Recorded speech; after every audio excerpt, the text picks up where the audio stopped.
Na psicanálise, a dificuldade de adultos em se expressarem e se comunicarem abertamente, preferindo, às vezes, criar cenários mentais em vez de dialogar, pode ser entendida por meio de vários conceitos chaves.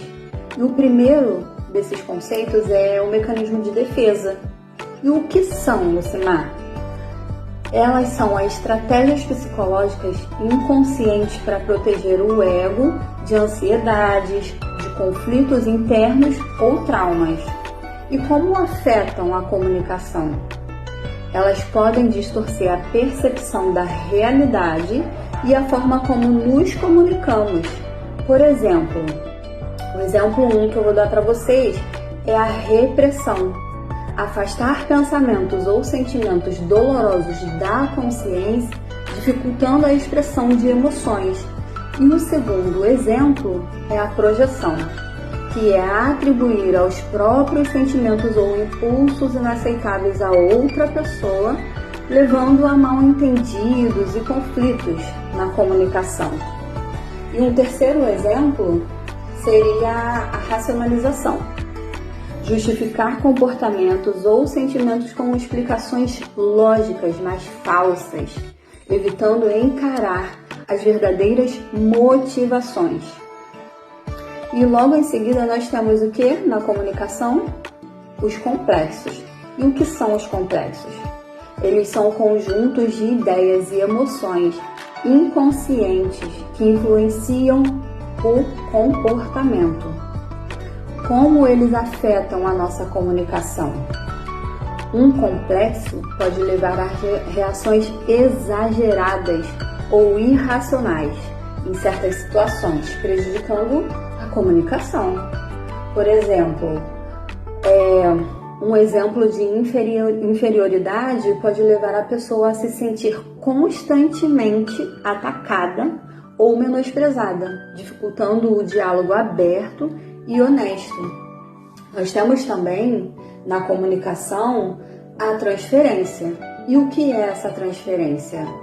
É um processo inconsciente de transferir sentimentos e expectativas de relacionamentos passados para os relacionamentos atuais. E como isso afeta a nossa comunicação? A pessoa pode reagir ao outro com base em experiências passadas, distorcendo a comunicação e criando padrões de relacionamentos disfuncionais. E qual é a idealização com base nisso tudo? O que é a idealização? É a atribuição de qualidades exageradamente positivas a outra pessoa. E como isso afeta, como isso pode afetar a nossa comunicação? Ela pode levar a expectativas irreais e decepções, dificultando a comunicação autêntica e a aceitação do outro como ele realmente é. E quais são as dificuldades em lidar com a realidade? O que é isso? O que seria essa dificuldade em lidar com a realidade? A realidade ela pode ser dolorosa ou frustrante, levando a pessoa a se refugiar em fantasias ou cenários mentais. E outra pergunta, como isso poderia afetar a comunicação? A pessoa ela pode preferir criar um mundo imaginário onde se sente mais no controle e segura, evitando o confronto com os desafios da vida real e a necessidade de comunicar abertamente com os outros.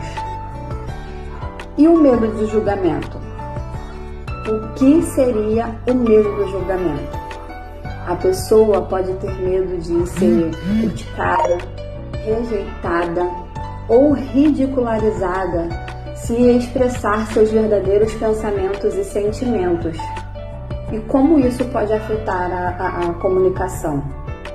Esse medo, ele pode levar a pessoa a se calar, a evitar conversas difíceis ou a expressar apenas o que acredita que os outros preferem ouvir em vez de ser autêntica. E qual é a falta, né? Existe aí uma falta de autoconhecimento para que essas coisas aconteçam. E o que é a falta de autoconhecimento?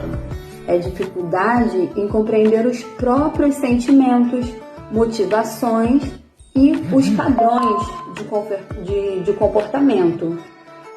E como isso afeta a comunicação? A pessoa pode ter dificuldade em expressar o que sente ou em entender as próprias reações, o que pode levar a mal-entendidos e conflitos na comunicação.